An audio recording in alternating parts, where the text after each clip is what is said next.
and we're going to look at chapter 34, and it's quite a long reading. I was thinking, particularly sure why, actually I do remember why I thought this. But one advantage of having the evening services up here rather than downstairs is that the chairs are less comfy up here. And so when we do have long readings and the like, it's probably easier to concentrate or something like that. Hopefully though, this story is really quite interesting. It would be quite an interesting film if it was made into such a thing. Quite possibly it wouldn't be a PG, it would probably be somewhere above that. But this is our reading for this evening, Genesis chapter 34, all the way through the passage of the chapter.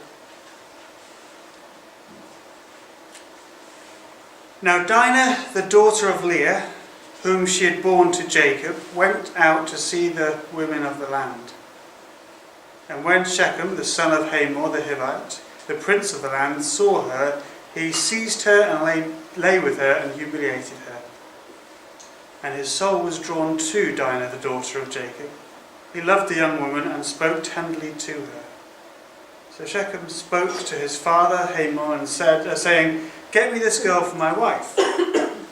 Now Jacob heard that he had defiled his daughter Dinah, but his sons were with his livestock in the field, so Jacob held his peace until they came. And Hamor, the father of Shechem, went out to Jacob to speak with him. The sons of Jacob had come in from the field as soon as they had heard of it, and the men were indignant and very angry because he had done an outrageous thing in Israel by lying with Jacob's daughter, for such a thing must not be done. But Hamor spoke with them, saying, "The soul of my son Shechem longs for your daughter. Please give her to him to be his wife. Make marriages with us. Give your daughters to us, and take our daughters for yourselves. You shall dwell with us, and the land shall be open to you. Dwell and trade in it, and get property in it." Shechem also said to her father and to her brothers, let me find favour in your eyes, and whatever you say to me I will give. Ask me for as great bride price and gift as you will, and I will give whatever you say to me. Only give the young woman to be my wife. The sons of Jacob answered Shechem and his father Hamor deceitfully, because he had defiled their sister Dinah. They said to them, "We cannot do this thing to give our sister to one who is uncircumcised, for that would be a disgrace to us. Only on this condition will we agree with you, that you will become as we are by every male among you being circumcised. Then we will give our daughters to you, and we will take your daughters to ourselves, and we will dwell with you and become one people. But if you will not listen to us and be circumcised, then we will take our daughter and we will be gone." Their words pleased Hamor and Hamor's son Shechem, and the young man did not delay to do the thing because he delighted in Jacob's daughter. Now he was the most honoured of all his father's house. So Hamor and his son Shechem came to the gate of their city and spoke to the men of their city, saying, "These men are at peace with us. Let them dwell in the land and trade in it, for behold, the land is large enough for them. Let us take their daughters as wives, and let us give them our daughters. Only on this condition will the men agree to dwell with us, to become one people, when every male among us is circumcised as they are circumcised. Will not their livestock, their property, and all their beasts be ours? Only let us agree with them, and they will dwell with us." And all who went out of the gate of his city listened to Hamor and his son Shechem, and every male was circumcised, all who went out of the gate of his city. On the third day, when they were sore, two of the sons of Jacob, Simeon and Levi, Dinah's brothers, took their swords and came against the city while it felt secure, and killed all the males. They killed Hamor and his son Shechem with the sword, and took Dinah out of Shechem's house and went away. The sons of Jacob came upon the slain and plundered the city, because they had defiled their sister. They took their flocks and their herds, their donkeys, and whatever was in the city and in the field. All their wealth, all their little ones, and their wives, all that was in the houses, they captured and plundered. Then Jacob said to Simeon and Levi, "You have brought trouble on me by making me stink in the inhabitants of the land, the Canaanites and the Perizzites. My numbers are few, and if they gather themselves against me and attack me, I shall be destroyed, both I and my household." But they said, "Should he treat our sister like a prostitute?" Well, it's God's word, isn't it? Let's pray and then come and think more about these words. Father God, thank you that we have your word. Thank you that it is precious. Lord, we confess that we don't regard it as precious enough so often. Please forgive us for overlooking your word far too often. Help us to treasure it as we should. Help us to seek to learn more and more of it, and learn more about you and how we should respond to you. And Lord, do that this evening, we pray. Help us to be shaped by your word. May this word, as we think about it, as I speak words which, Lord, we ask would be representing your true word. Lord, as those words are spoken, Lord, move in our hearts, challenge us and encourage us, build us up. May we be better equipped to glorify your precious name as we come through this passage today. We ask in the precious name of Jesus. Amen.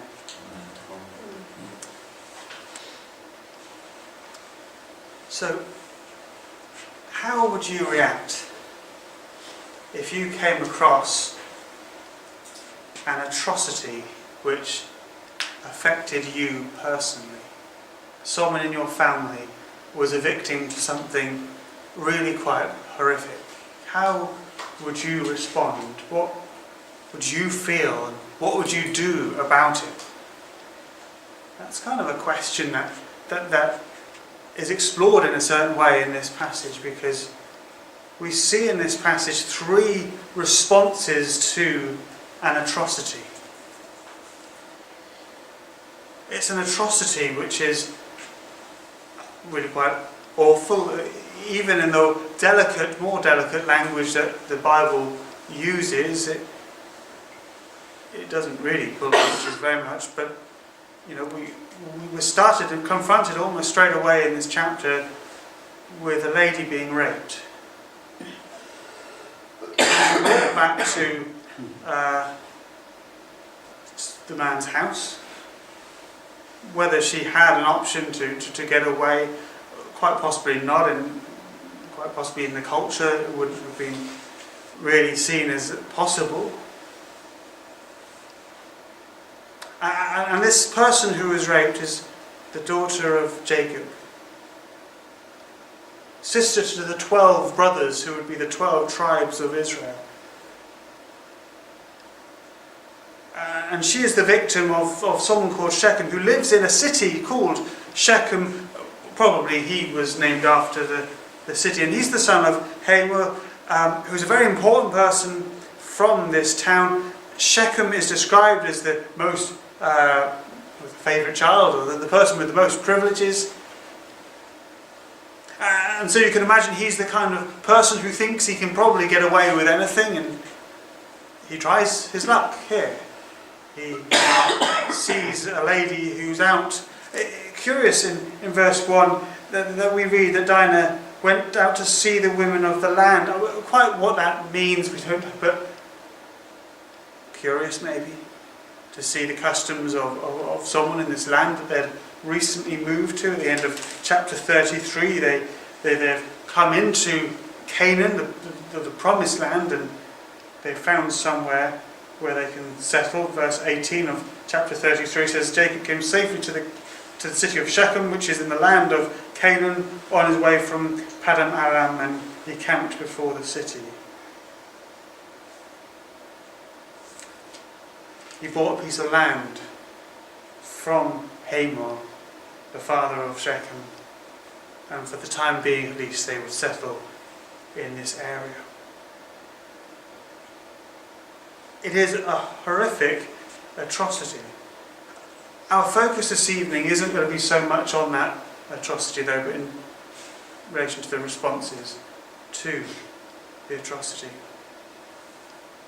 And as I've put on the display here, 3 wrong responses to an atrocity, they are all faulty. How would we respond if Dinah was somebody in our family? It's an interesting question. Well, here we've shown 3 ways not to respond. And it's within a chapter where we're given very little positive hope at all, because God is not even mentioned in this chapter. Now the chapters and the divisions, how where the big numbers and where the small numbers come, is not inspired. It's not part of the original text. What makes the divisions in this so interesting is that in the very last verse of chapter 33 and in the very first verse of chapter 35, there's plenty about God. There's even the altars to the God. You see, God is right there before this chapter. He's right there after this chapter. But within this chapter itself, there's no mention of God at all. As the writer of Genesis, not writing with these divisions, but he writes this very clear section with no reference to God, I think, on purpose. Because all the responses do not have God at the heart of them. So as we look at these 3 responses, this isn't to pick up tips. This is to see what we shouldn't do, really. So we have 3 responses to an atrocity. And our first response that we're going to look at is Hamor and Shechem. Shechem, of course, the one who's done this atrocity, but how do they respond to it? And they will respond with moral blindness. They respond with moral blindness. Now, there's clearly moral blindness in the act itself. In verse 2, it's interesting how it describes it, how he saw her, Dinah, how he seized her, how he lay with her, how he humiliated her. And then it's almost flipped in verse 3, where it seems the language is almost beautiful. His soul is drawn to her. He loved her. He spoke tenderly to her. If we just had verse 3 and not verse 2, it would seem quite lovely. There would be issues with it, but we do have verse 2, which shows that whatever's going on in verse 3 is not beautiful and pure, but coming from somebody who has been blind to the atrocity he has committed. And as he reflects on his deep, deep love for this lady that he's violated, he, in verse 4, asks his father to arrange for Dinah to be his wife. It says, Shechem spoke to his father Hamor, saying, "Get me this girl for my wife." It sounds a bit, not too lovely and tender in that verse, does it? Get me this girl for my wife. I can't imagine really a context where that would be used in today's society, but I mean, in any society. It seems a little harsh, but while Shechem's sin in defiling Dinah is clear and very significant, and we should certainly not sin like Shechem, what happens after this point? We continue to see such deep, deep moral blindness, not just from Shechem, but from the man he speaks to there, his father Hamor.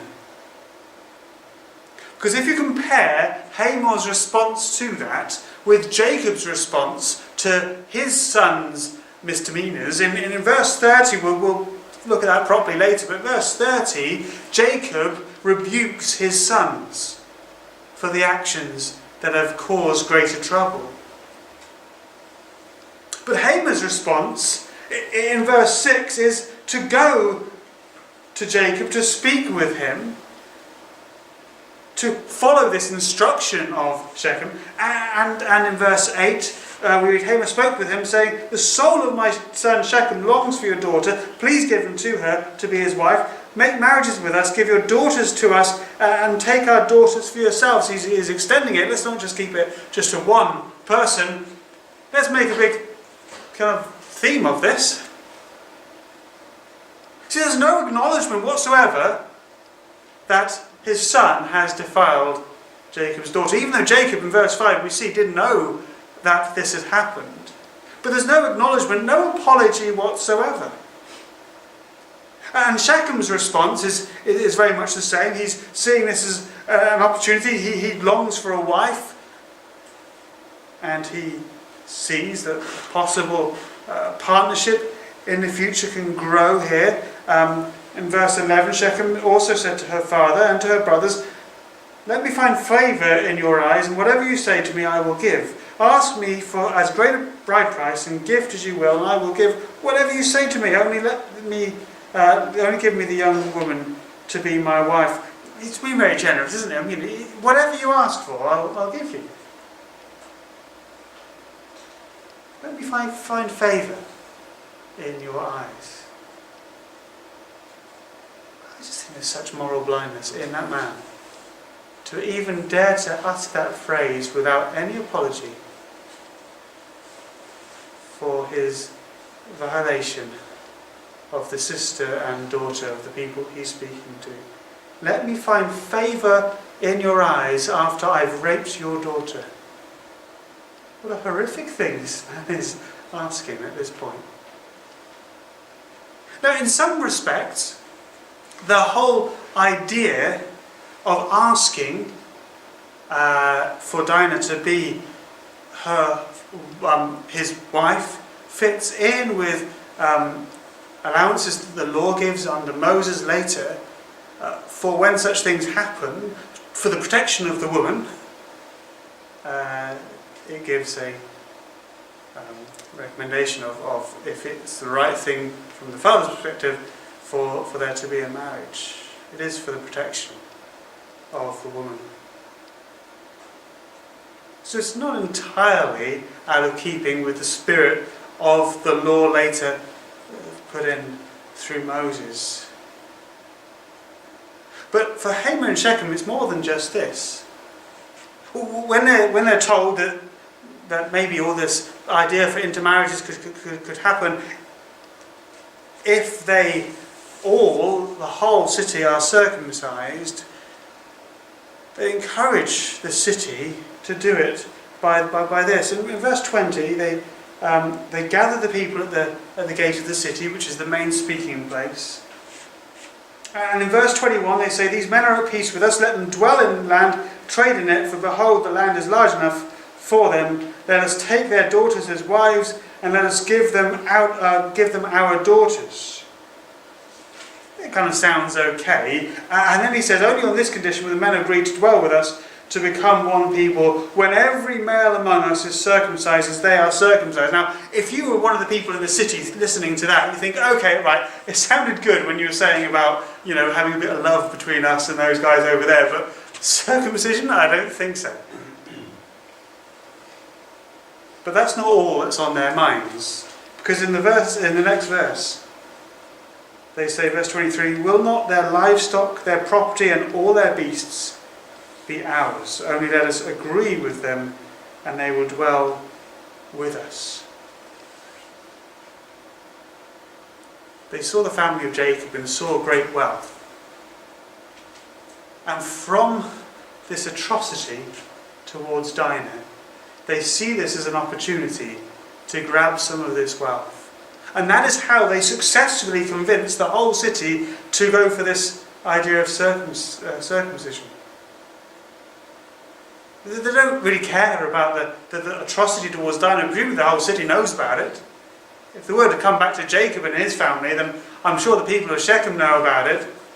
And they're all together happy to further rob the family of Jacob. Immorality is seen as okay here, as long as it's for their own benefit. Now, when we look at the culture in Canaan of the time, as much as we can gather, there are huge differences between the culture we're living in today. I mean, you don't need to study anything really to know, of course, there's going to be huge, huge differences. And yet, I think we do share within our culture, within their culture, we share this moral blindness, especially regarding sexual immorality. In this chapter, all of the problems really start with this sexual sin, don't they? And so many times in the Bible, the same kind of pattern happens. There's great, terrible things that come from sexual sin. I mean, we could use examples like David, Solomon, Samson. And in our world, the world that we know, the world we live in, so many problems come from sexual immorality. There's a breakup of families. There's hugely strong links between bad mental health and sexual abuse. There's so many issues that come out of sexual immorality, both abuse and casual immorality, if we could call it that. And yet largely our society embraces so many things the Bible declares are immoral. We don't need the Bible, well, we do need the Bible. The Bible tells us these things are immoral, but we see the negative effect around us in society from so many of these things, and yet we turn a blind eye to them. In fact, we celebrate them as a society very often. As Christians, we need to respond to sexual immorality, certainly in a different way to the response of Hamor and Shechem, and really the whole of the city of Shechem. We need to respond in a way that reflects the biblical truths about sexual morality. And that, I don't think, is to demand that non-Christians adhere to the Bible's morality, except when people are under the authority of someone such as a parent to a child. But whilst I don't think we can demand non-Christians adhere to the Bible's morality, we must tell them what sin is. We shouldn't be silent about it. And as we tell, we must also live ourselves differently. We must not be part of the corruption of this age. We see in Hamor and Shechem a moral blindness to the atrocity. But secondly, we see the response of two of the brothers in particular of Dinah. We see Simeon and Levi. And I've called this human vengeance. Now really all of the brothers are involved in this, but particularly Simeon and Levi are the leaders of this. Simeon and Levi with their human vengeance. And the reason, I think, well, part of the reason Simeon and Levi are particularly two of the ringleaders here is that they are two of the full brothers of Dinah. If you remember, there's 4 mothers altogether in the family of Jacob. Jacob has children with 4 different ladies. Dinah is the daughter of Leah, so are half the sons. They are full brothers of Dinah, and they are outraged by what happens. We read verse 7, the sons of Jacob had come in from the field as soon as they heard of it, and the men were indignant and very angry because he had done an outrageous thing in Israel by lying with Jacob's daughter, for such a thing must not be done. Now, of all the responses that we find in this chapter, I think this is the most understandable. They are outraged at the thought of someone hurting their family member, and I can relate to that. The rage I feel when I think of anything like that. To think about someone you love so dearly being hurt is horrible.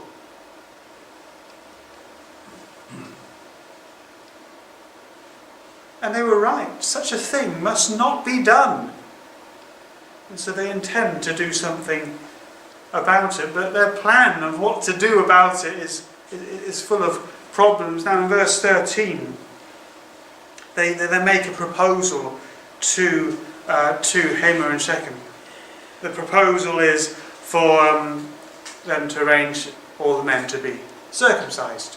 say, we're circumcised people, we couldn't go become impure and allow our sister to be married to somebody who's not circumcised, and the rest of our daughters couldn't marry people who are not circumcised. The only way we can go forward in this is if you guys are circumcised. You're offering any price you like. We're not going to take money, we're not going to take flocks, we're not going to take anything. Just this one condition, you go for this circumcision idea. Right from the start, they intend malice. In verse 13, the sons of Jacob answered Shechem and his father Hamor deceitfully. The whole proposal never has anything honest about it. Apart from the fact they're making a point that as a circumcised people of God, they shouldn't be marrying the people of Shechem. It won't be the only true thing they say in this little place. They're deceitful from the start, and what makes it so much worse, I think, is the fact that they use the sign of the covenant, circumcision, to deceive the people of Shechem.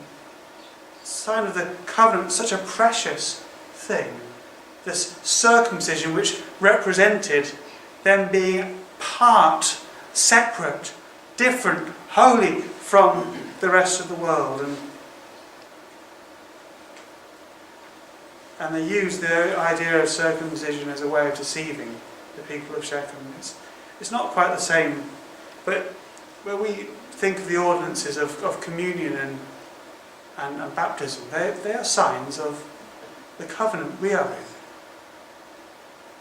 We probably don't hold them as precious as we should be, and when we see how Israel treasures the circumcision, that's probably a sign of how we should treasure it. And yet it's still quite shocking if you can imagine having negotiations with people and saying, okay, we'll have this agreement with you as long as you sit down and have communion with us. Sounds reasonable, doesn't it?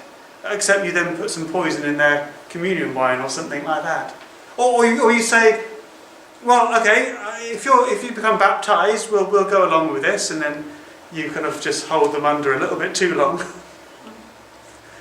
It's the fear of many people when they've been baptised, I think, but it's horrific. I mean, we would laugh about it because it's so absurd. We wouldn't do that. And that's what they're suggesting, that kind of idea.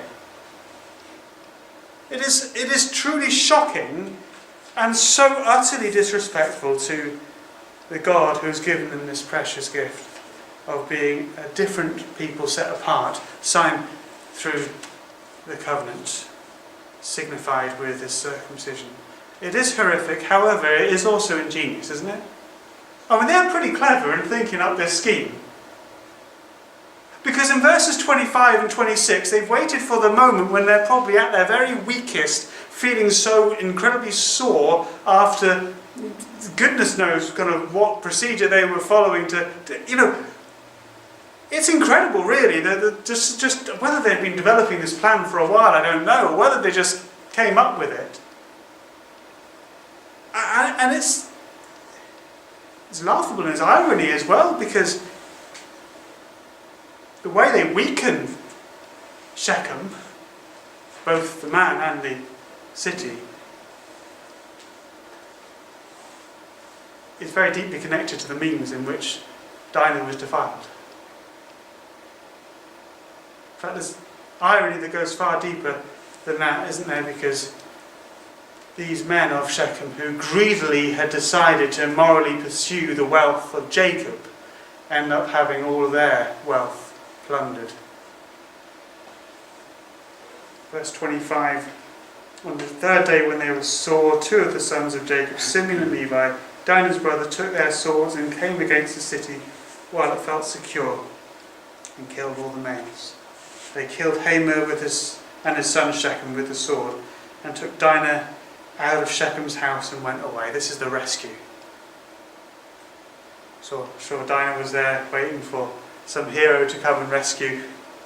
And she asked the story, okay, tell me, how did it happen? How did you come about to come here and rescue me like this? she must have been revolted. How could you not? And yet maybe she wasn't, because the rest of the brothers come along and join in verse 27. The sons of Jacob came upon the slain and plundered the city because they had defiled their sister. They took their flocks and herds and the donkeys and whatever was in the field, and, in the city and in the field. Unfortunately, it leaves them with a problem. This is what Jacob says to them in verse 30. Jacob said to Simeon and Levi, "You have brought much trouble on me by making me stink in the inhabitants of the land of the Canaanites and the Perizzites. My numbers are few, and if they gather themselves against me and attack me, I shall be destroyed, both I and my household." By attacking Shechem, they're making enemies of every other city in the area. Jacob's now worried. Others will be against them. Indeed, in the next chapter, when they start travelling, it is through the supernatural power of God, verse 5, where a terror from God fell upon the cities that were around them, so that they did not pursue the sons of Jacob. If God had not put that terror on the cities as they passed through their territories, probably connected to this incident in Shechem, they would be very deeply under threat. And yet there's a greater issue than the physical danger that they were now in, because we know God will protect them from dangers such as that, but the huge problem is the moral problem of taking justice into their own hands. Because yes, we should seek to uphold justice, but this goes far beyond justice, doesn't it? Even if measures against Shechem were appropriate, probably not, but even if finding him and killing him, even if we could justify that, they kill every person in the city. Even if they're in some way compliant by, not giving up Shechem or something, every man is killed. In Deuteronomy 32, verse 35, God says, "Vengeance is mine."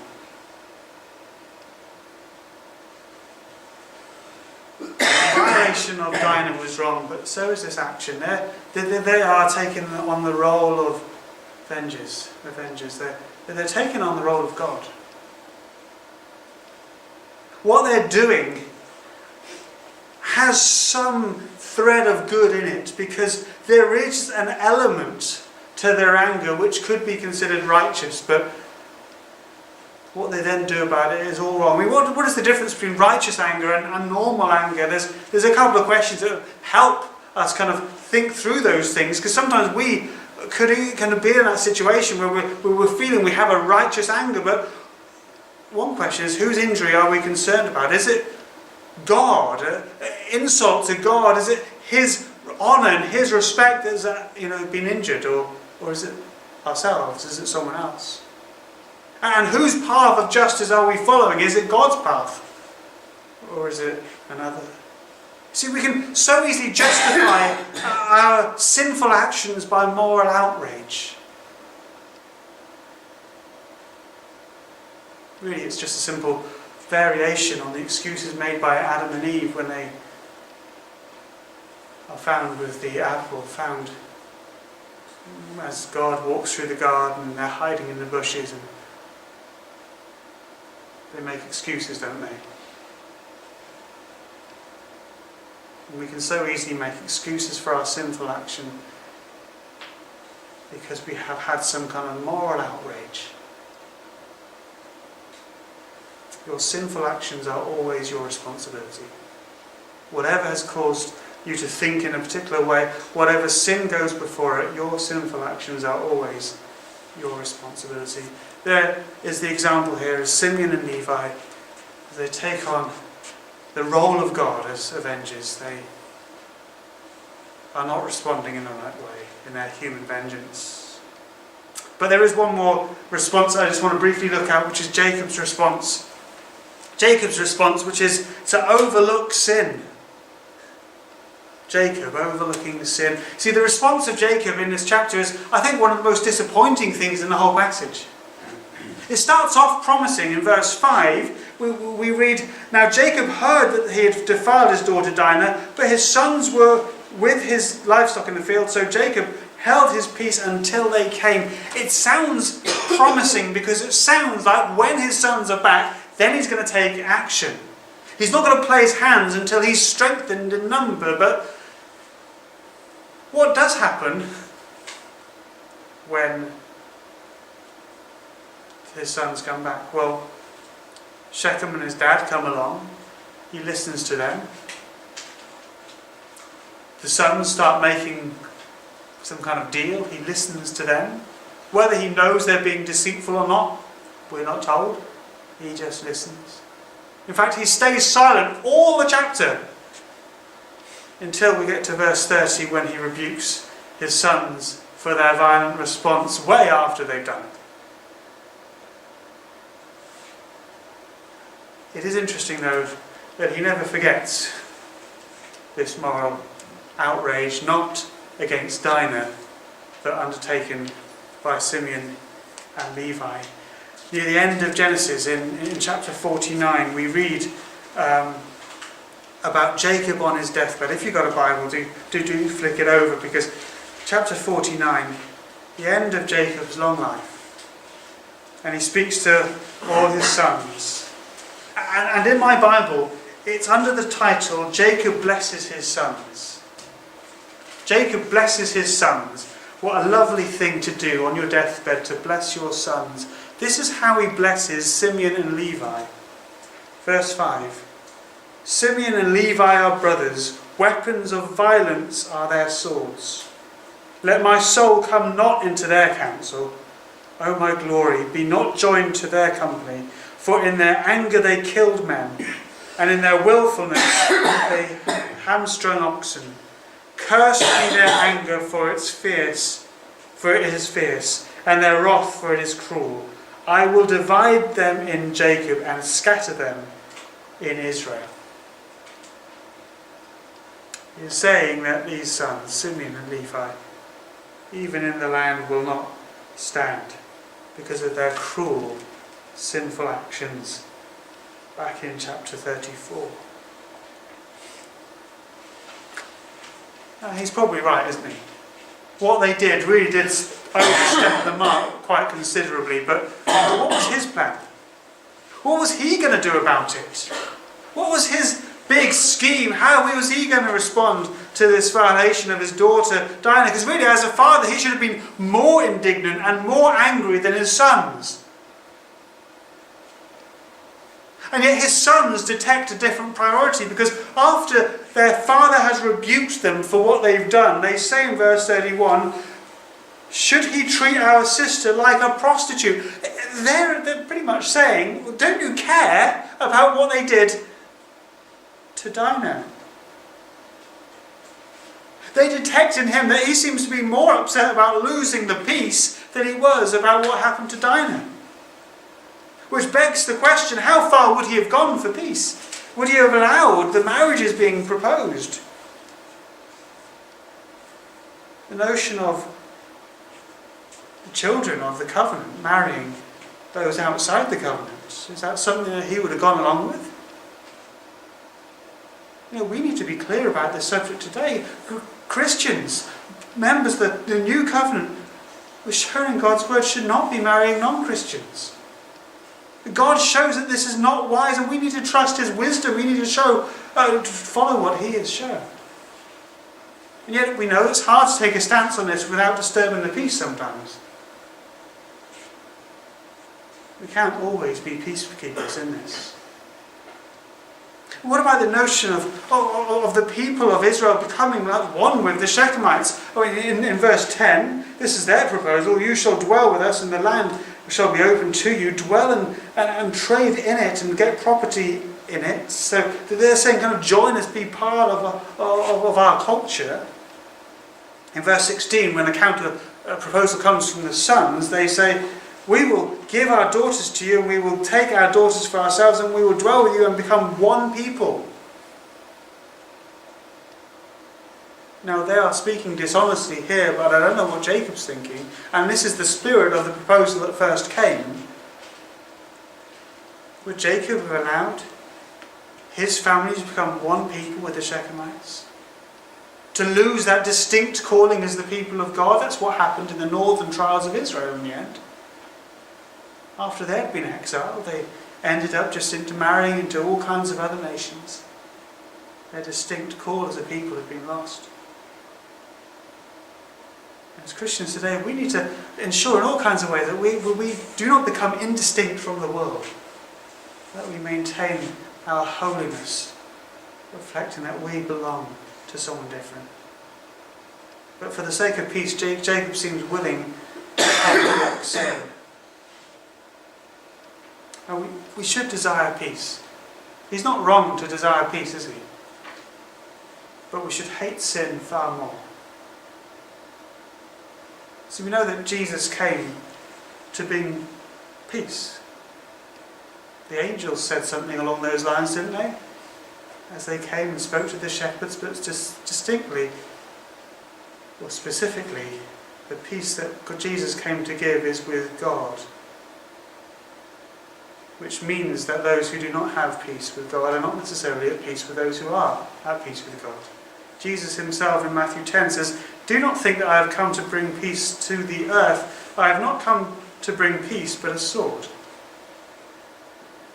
As we belong to someone else, we are not fully at peace with those who don't. And holiness and obedience to the one that we belong to is far more important than keeping other people happy.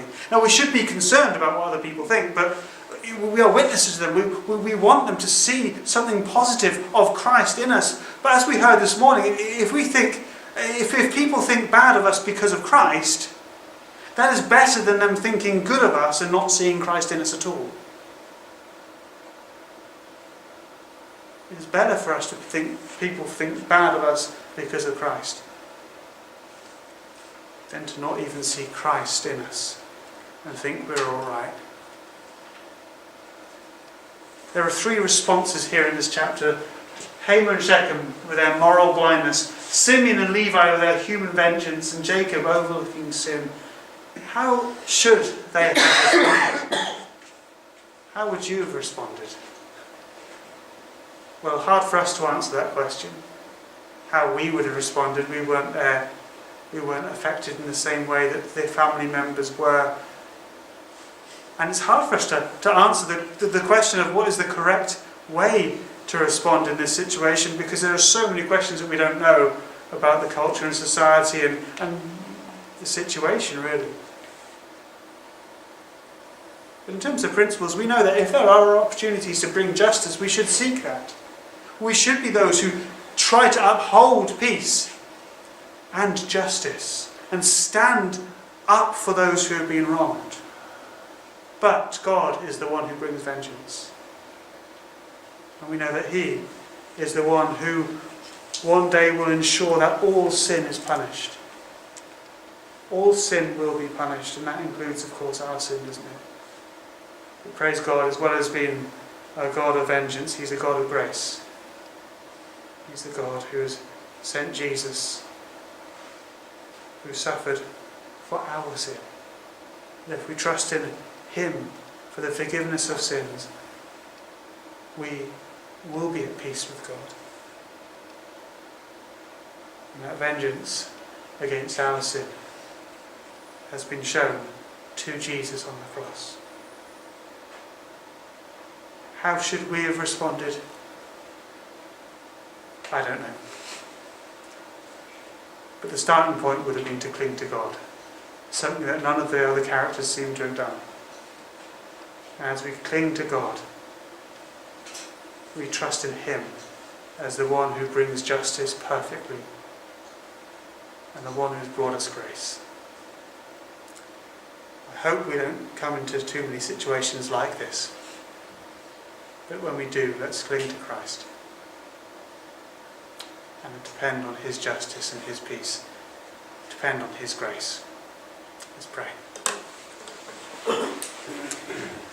Father God, thank you for your word and this passage and its drama.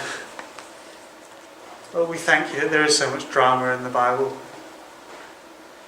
Not just because it keeps us entertained, but because it reflects real life.